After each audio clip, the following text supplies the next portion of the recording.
Yes po ma'am, may naka-schedule po na arraignment and pre-trial sa kaso po na nakasampa po sa RTC Valenzuela at inaasahan po natin na any moment from now ay tutulak na po yung security convoy Lulan si Alice Goo papunta po sa Valenzuela RTC. May inilabas din yung Pasig RTC na parang ipinapalipat siya doon sa Pasig dormitory. Parang dormitory. Tama po ma'am, kahapon po the PNP received a copy of the order directing the PNP to transfer and turn over the custody of Alice Goo and 14 others doon po sa Pasay. Naglabas po kasi ng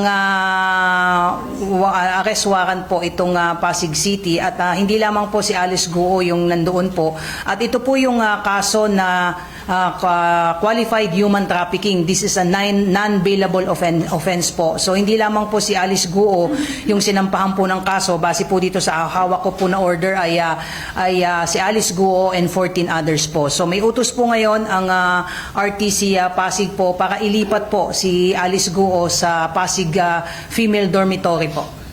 Ma'am, anong mangyayari? Ililipat po ba siya?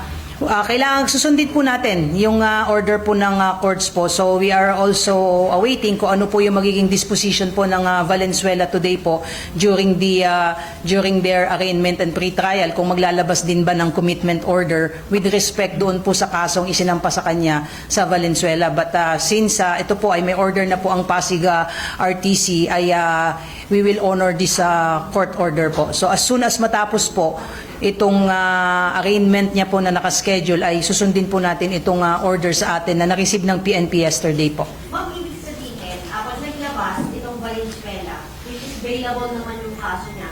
So after Valenzuela, ma'am, kung susundin ng PNP yung Pasig, direction niya na ba siya doon sa Pasig?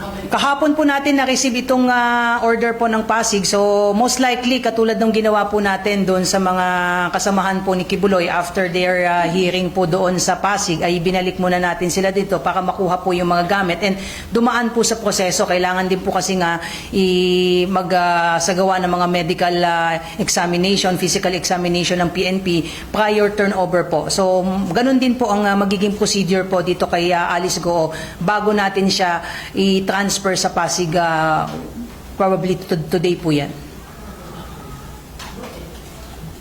Ma'am, pardon me ignorance po. Kunwari po, ang commitment order ng Valenzuela RTC is taliwas doon sa commitment order ng Pasig RTC. Ano mga yan? We have to give priority po doon sa kaso na non-bailable po. Pwede naman po siyang mag-bail po doon po sa kaso niya. In fact, she can do that pag nandun na po siya sa Valenzuela ngayon. But again, nauna pong mag-issue po ng commitment order ang Pasig. Kasi po ba yung kailangan? Yes po, kung maalala niyo po, ganyan din po yung naging case nila Apollo Kibuloy and 5 others po na kung saan nag-issue ang Quezon City, nag-issue din po ang Pasig. Then we have to take cognizance of the fact na yung mga kasong non-bailable po, yun po yung ating ipa-priority because we don't want to run the risk na makapag-bail sila at mawala na naman po. At in fact, dito sa case po ni Alice Goo, nauna pong mag-issue ng commitment order ang Pasig RTC. So yun po yung maghuhul po. So every time na magkakaroon ng hearing sa Senate or sa court ko, paano ang sistema? Ang Congress and Senate po has to request the courts po. Palagi po yan, regardless kung saan po siya sila nakadetain, whether sa PNP or sa BJMP, they have to course through the courts and the courts will issue orders directing kung sino man po ang unit na may custody po sa mga individual po na ito para dalhin po sila at i-transport papunta at pabalik po ng jail. So, ma'am, kung hindi, kailangan nyo pumarap sa Senate or Congress hearing? Jail, Pasig jail na po ang magdadala sa kanya. Hindi na po ang PNP kasi wala na po siya sa custody natin. So, wala rin yung police yung magpapaprovide ng security na?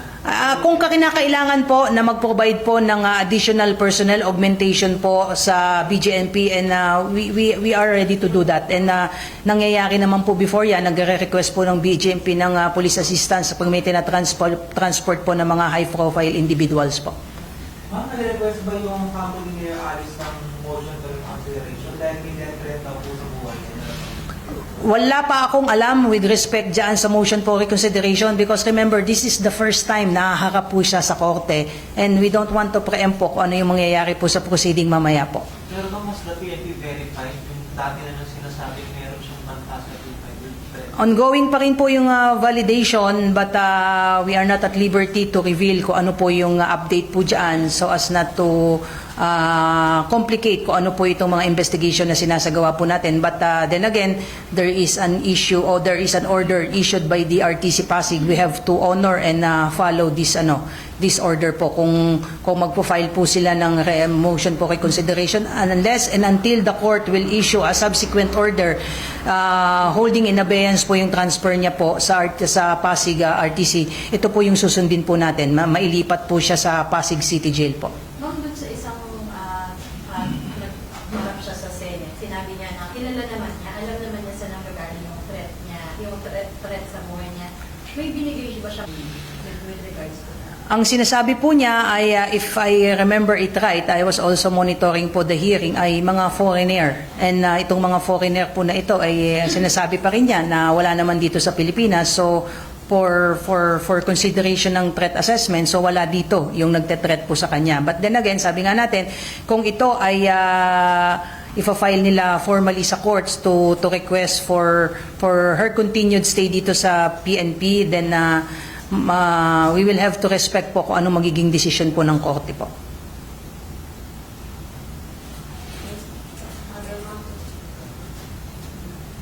Ma'am, please say What we confirmed sa inyo po ay yes, meron po tayong individual na hawak po ngayon na sinasabi na siya ay dating miyembro di umano ng Angel of Death at pinatutuhanan niya itong mga lumabas na sa before sa atin na itong grupo na ito ay nagagamit para sa personal na interest ni Apollo Kibuloy at sila mismo ang pinangtatakot sa mga biktima. Di umano, again, these are all allegation at hahayaan natin ang korte ang magdesisyon kung ito ba ay may mga basehan tayo na isasubmit sa korte. But yes, meron pong individual na may mga ipinahayag po na mga information na that would somehow collaborate yung mga ibinigay na testimonya nitong mga biktima at sinasabi nga siya, may mga specific na cases siyang ibinigay but sa ngayon hindi mo na po pwede nating maibigay unang-una so as to protect his security and of course yung safety ng kanyang pamilya.